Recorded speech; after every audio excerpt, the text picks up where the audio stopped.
good morning everyone तेज 27 मार्च 2025 तो तेज सेता खदा start an तबना अब जो झाड़कामी को और अड़ी दिन हुईना अड़ी दिन मा बांगा पे पुन दिन हुयुकना इन वीडियो बन अपलोड तो भाभी कि चलो तेज डेली व्लॉग रहा अपलोड हुई लेन गे मोटिवेशनल वीडियो बना मा बाय संभव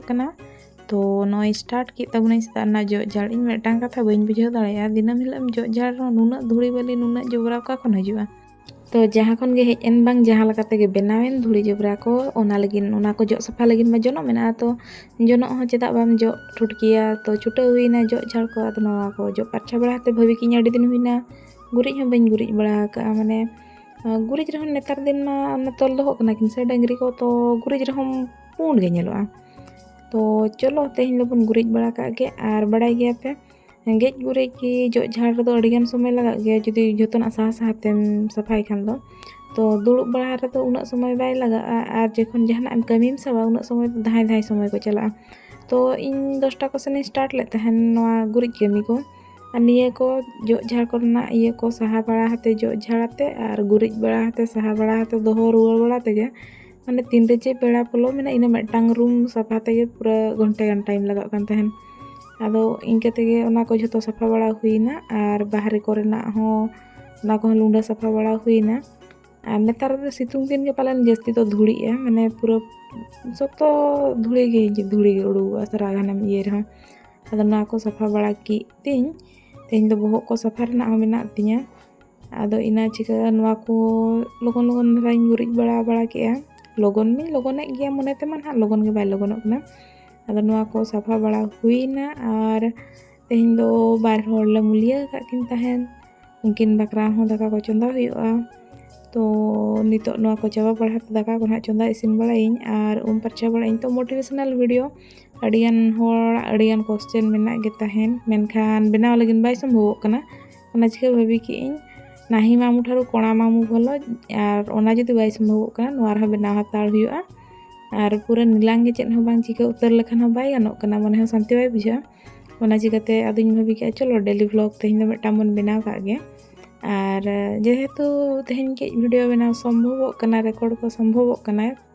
कैमरा कैप्चर गानोक कना और ओका हिलो बाय संभव इन हिलो दो बाबो करावा तो तेहिन जेहेतु इन उठाव दाड़े कनी नवा कमी समय करना क्लिप को तो ओना को ओना चिका उठाव बड़ा के और ओना क्लिप को गिन एड आते ना इन देखाव कना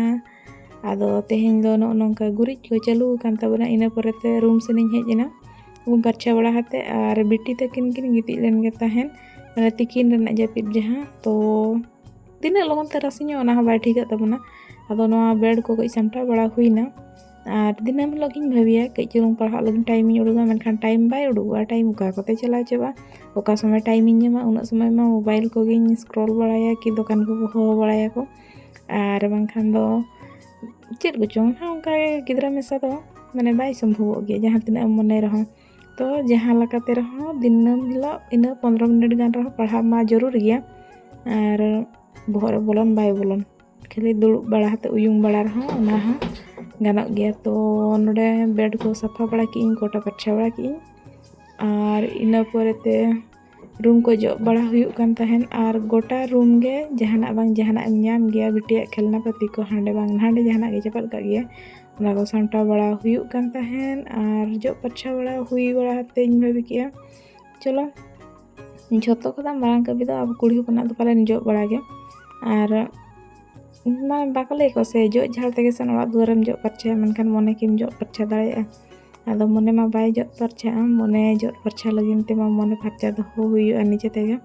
और बाकले को से जहाना कमी जहाना रे जुदी मांगो को बाको सपोर्ट मेखान बाय संभव ओना दो अब उइहर गे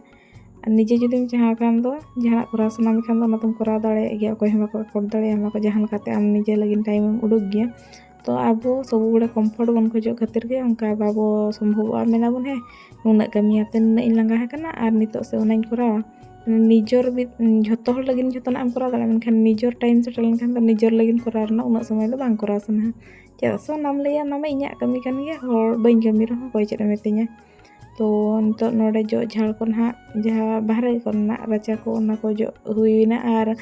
हाने जपुर का परे को ना बाइन गुरी का ओना चिका उनका धुरी दो उडुगो कना और गुरिज खाना मुका लाइन गुरिज इन हलो के दागाय तो तेहें हो बांग गुरिज बड़ा हुई लेना और नुकु चुरु चुरु सिम बुसा ना इन देखा पे कना तीना ढेर मेटटांग सिम दिन के उना ढेर बुसा अपनार मा मेटटांग गिद्रा बम संभला दाड़े तो उनको एक चुलुंग दाने एम बड़ा को और उनको को जम बड़ा के इना परेते इन हुड़ू नांगिन हड़े ले तहन तो ओनागे नितो तिकी रेना मेना आदो ओना हुड़ू गेन छनी बड़ा ᱧᱚᱜ केआ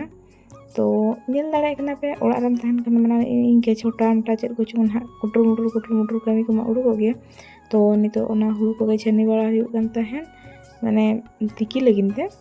और अंते रे उनको सीम पूरा जम को छुटाव कना को इन परे तो सिंगल पिंधरा बड़ा के तन हा ओना हुड़ू गिन तिकी लगिन तो और ओना हुड़ू हड़े तिकी नितो सितुंग दिन जुदिम रोहर का खान दो आसान गया और हजू कान दिन ना जापुर हजू कना इन परे तिन चलायना ग्रुप मीटिंग ना एसएससी ग्रुप ना मीटिंग कान तले और ओंडे कोन हेज बड़ा हाते नवा हुड़ू को तिकी हुई बड़ा की और इन परे ते निदा डिनर लगिन प्रिपरेशन हो चालू हुईना तो निया मन छोटा मोटा कमी ताबन दिनम हिलो ठुकुरुमकुर और डेली ब्लॉग नवा चिका बांग करा सुनैया डेली इन गे ना देखा चेम देखाते माने यूनिक धरा हो चेद हो सिनेमैटिक वे ते हो बाम उठाव दाड़े क्लिप